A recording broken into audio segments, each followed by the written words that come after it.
This sounds crazy, but what if a hole opened at the bottom of the ocean, right at Challenger Deep, the deepest point on Earth, and just started draining everything into Earth's mantle, the layer beneath Earth's crust?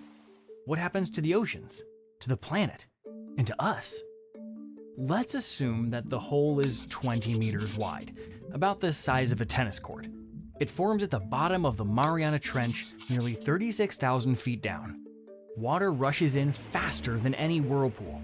At that depth, the pressure hits 16,000 psi, enough to crush a nuclear submarine like a soda can.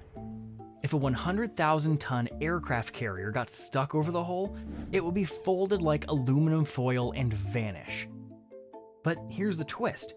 Even with that insane force, draining the ocean is slow. Earth's oceans hold 1.35 billion cubic kilometers of water. That's about 1.35 quintillion cubic meters. Even with water blasting through at the speed of sound, 3,355 miles per hour, it would take hundreds of thousands of years to empty. But here's where it gets worse. The hole doesn't stay 20 meters wide. The pressure, 16,000 psi of force, constantly hammering the edges, starts eroding the opening. Cracks form. The hole widens. Within weeks, it's 50 meters across, then 100. More water, faster flow.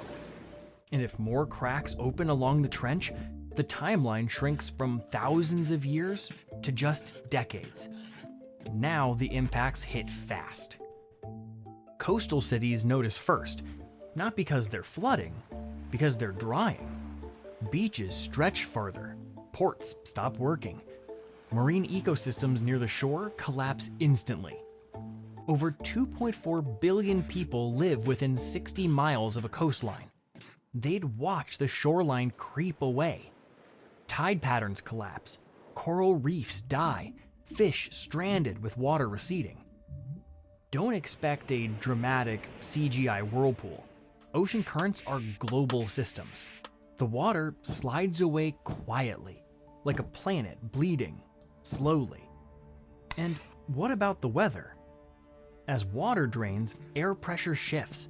The Gulf Stream, which keeps Europe warm, grinds to a halt.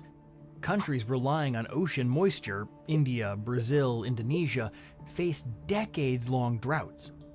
Canada and Russia? Winters deepen, summers vanish.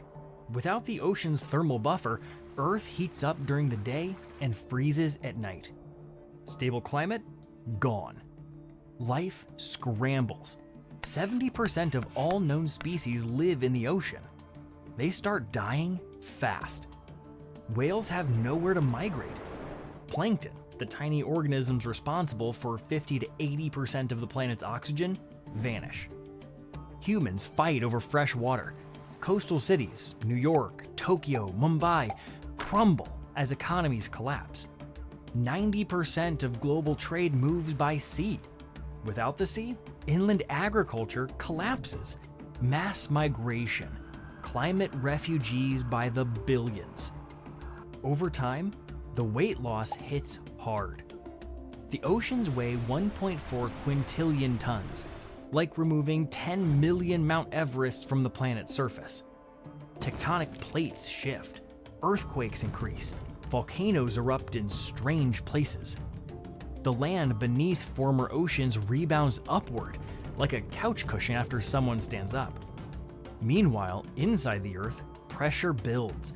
Superheated steam erupts from volcanic vents. Massive geysers blast boiling water back into the atmosphere. A supervolcano powered by oceans.